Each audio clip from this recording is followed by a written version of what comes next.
se hace un proceso de transformación sin DLL y se puede llegar a crear un data warehouse de unos archivos de datos simplemente que están extraídos. Bueno, habíamos dicho que bueno, se habían dicho que los data warehouse que son integradas, son temáticas históricas y no volátiles. Y que lo que quiero rescatar es que contienen metadatos, o sea, tienen los datos de los datos, esos datos tienen datos de datos, y así hasta llegar a un nivel de abstracción o de inclusión hasta donde uno necesite. Bueno, aquí no se ve muy bien, pero era al final lo que ya se había explicado, que era el proceso de los data warehouse.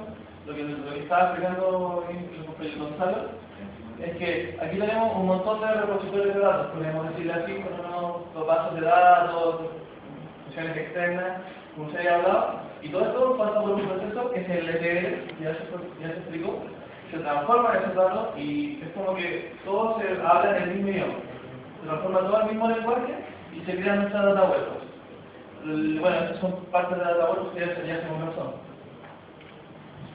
Bueno, en la minería de datos es la extracción de utilidad de la información que se encuentra implícita en los datos. También se le reconoce por ser el conjunto técnico de tecnologías que exploran las bases de datos. Se basa en la inteligencia artificial y análisis estadístico. ¿Por qué se basa en la inteligencia artificial? No sé si ustedes se acuerdan del ramo del vimos todos, donde vimos inteligencia artificial, que uno tiene unos datos iniciales y se va como entrenando a la neurona para que vaya haciendo procesos autónomos.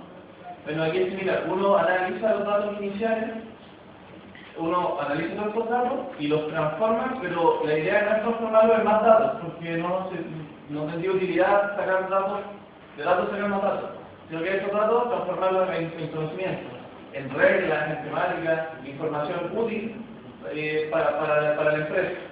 Ese es el proceso de la minería de datos. Una de las similitudes que encontramos acá, para que aquí no están todos los que están en el informe, es que ambos confrontan los datos desde un punto de vista determinado. Entonces, nosotros sabemos que los data warehouse tienen distintos puntos de vista en los que se enfrentan los datos, porque uno puede tomar datos de cualquier cosa. La minería de datos tiene lo mismo, uno tiene un punto de vista en el que uno se enfoca y desde ahí va incluyendo ese centro. Bueno, ambos utilizan estadísticas de tiempo para analizar los resultados. Como dije anteriormente, ambos tienen metadatos. En la minería de datos, la diferencia es que estos metadatos, la idea es que uno los vaya reduciendo los datos originales. En cambio, en los data warehouse nosotros sabemos que los datos no se pueden modificar, solo se pueden incluir. Entonces, la idea es que los metadatos ya estén estipulados de antemano. Los datos son procesados, como se dice, porque en el ETL, que es el proceso para crear las data warehouse, uno elimina todos los datos que no se necesitan. Entonces ahí hay como una filtración de los datos. Y en la minería de datos también, pero hay una transformación de estos datos, pero en este caso no se eliminan. Lo que simplemente que los datos se van transformando, se van evaluando y se van creando conocimientos diferentes. Bueno, aquí hay una diferencia entre estos dos que no sale acá.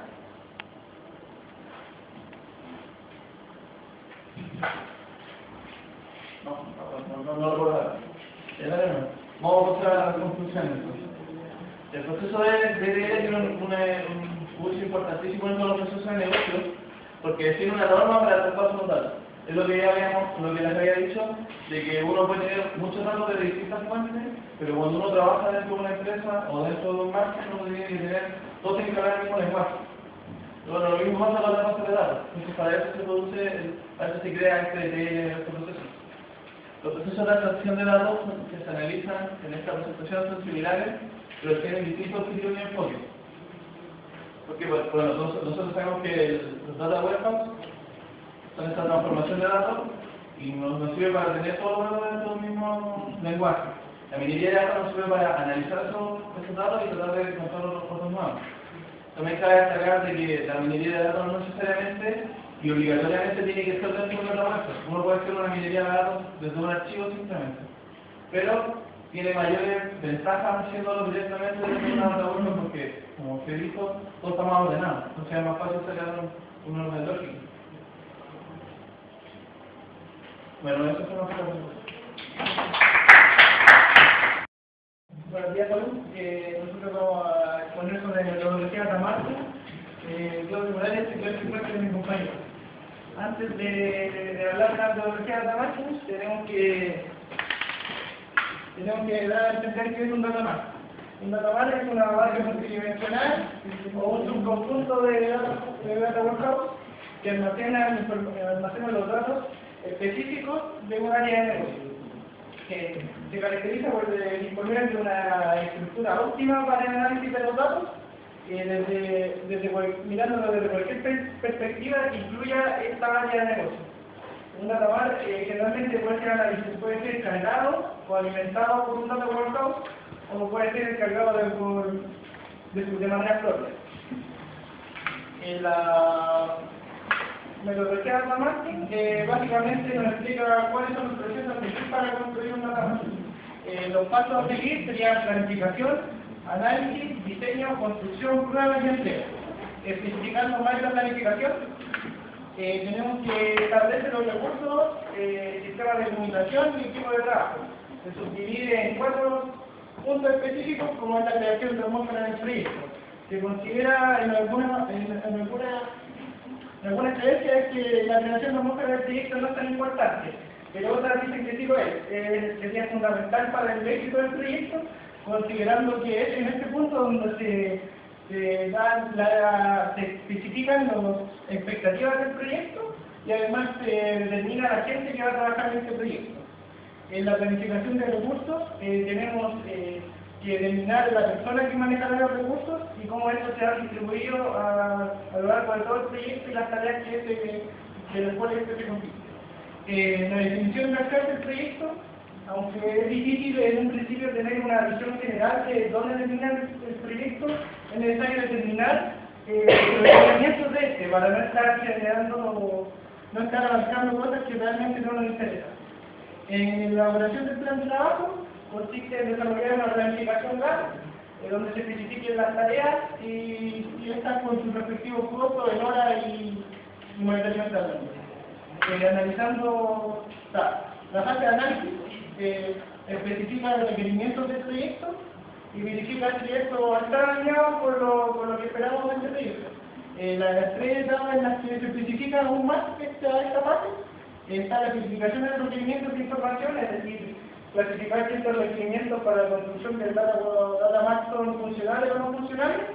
La especificación del proceso OTL consiste en determinar, en analizar cómo se van a cargar los datos en el data mart, por eso aquí vimos recién, nuestros compañeros, y la especificación del proceso de testing que tiene relación con qué, cuándo y cómo se verificará la carga de las tablas de ellos y además analizar los reportes que generan los datos.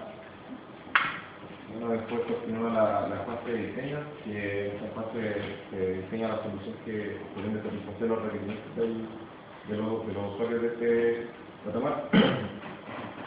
Además diseñar la solución que permita cargar los datos del datamar. Además diseñar la solución que permita garantizar los datos son correctos. Esta fase de diseño se divide en el diseño del datamar, que básicamente es revisar lo que son las dimensiones, los hechos y la arquitectura del datamar.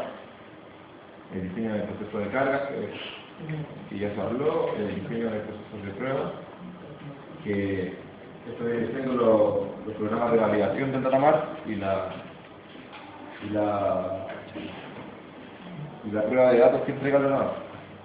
Y diseñar la pista de informe dashboard y esto. La idea del último punto es que sea hecho junto a los usuarios que van a ser partícipes del datamar y además hecho por una persona experta en proceso de negocio. En el caso de la construcción, básicamente es llevar a software lo que ya estaba hecho en el diseño, lo mismo, construcción del datamar, construcción de los procesos de carga, construcción de los reportes analíticos y construcción del proceso de prueba. En el caso de las pruebas, se necesita que se garantice la funcionalidad del diseño, y esto es muy importante, porque en el caso de esto se divide en las pruebas de modelo multidimensional y proceso de carga. Aquí, bueno, empezar el proceso de prueba de modelo multidimensional, se tiene que revisar en el caso de que se haya trabajado con ROLAS, que en el caso de base de datos relacionales, que se haya hecho bien el drill down. Y en el caso de trabajar con MOLAS, que son las multidimensionales, se necesita revisar que no se haya perdido registro en los cubos que se diseñaron. Y también además los procesos de carga, la prueba de los procesos de carga. En el caso de la entrega, básicamente entregar la tecnología que se ha desarrollado y capacitar a los trabajadores de cómo se usa la tecnología desarrollada. Y como conclusión de los datamarks, son pequeños datamarks centrados en un tema o área de negocio específicamente de una organización. Además se construyen con fases que son un símil de las fases de ingeniería de software. Y además tiene un aporte fundamental a la toma de decisiones, utilizando la obtención de información. Esto es porque, a diferencia de Data Warehouse que abarca todo solamente en un puro cubo, los datamarks son pequeños data warehouse que tienen información específica. Entonces, cuando uno quiere buscar una información en especial, la búsqueda es mucho más pequeña y lo que hace que la búsqueda sea mucho más rápida.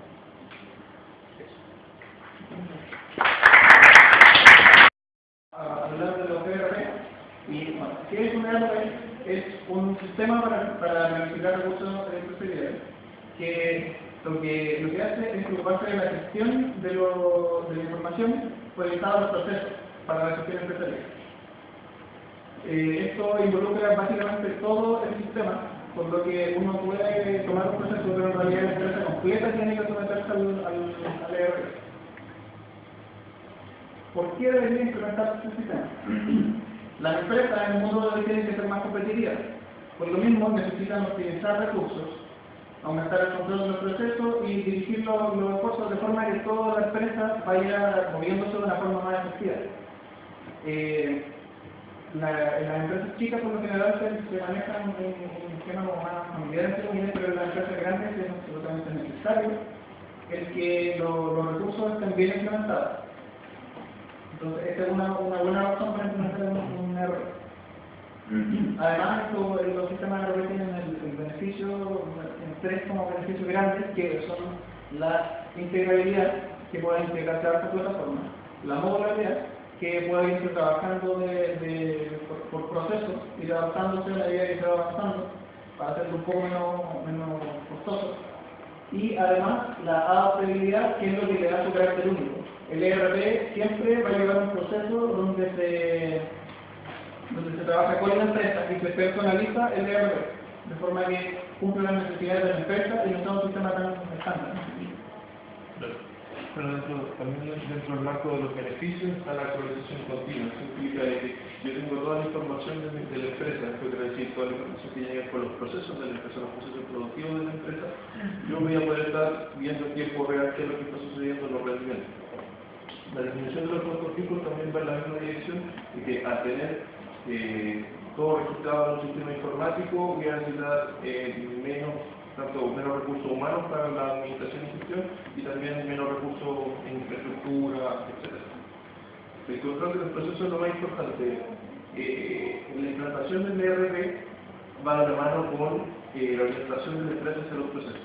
Yo para poder implantar el ERP necesito que toda mi organización esté orientada hacia los procesos. Entonces, si yo tengo control sobre los procesos, voy a tener control tanto de mi gestión interna como de mi producto final. En consecuencia, voy a poder mejorar mi rendimiento, voy a disminuir la inversión en recursos y voy a tener un mejor producto, aunque no sea mucho. Sí. ¿Cuál es el problema de implantar ERP? Requiere personas con alto grado de capacitación técnica. Necesitamos hacer una estandarización de todos los procesos de la empresa, para eso se necesitan personas que sean expertas en ese tema. Si no se tiene eso, lamentablemente es muy probable que llegue al fracaso el proyecto. Por ejemplo, tenemos un ejemplo, acá mismo en la universidad están intentando instaurar un ERP que se llama Pivotal y llevan aproximadamente 2 años y todavía no pueden, y cada vez que tienen un problema tienen que llamar a Colombia a un tipo que venga a solucionar el problema. Entonces, eso es un grado de riesgo también.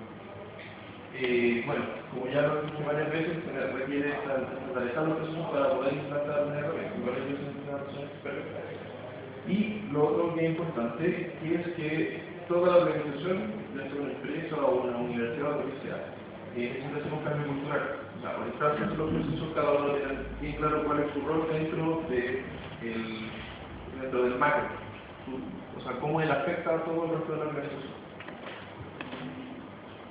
Factores de éxito, obviamente, un líder comprometido con capacidad técnica. O sea, no puede estar dirigido con una persona que no tiene conocimiento del tema, como cualquier proyecto.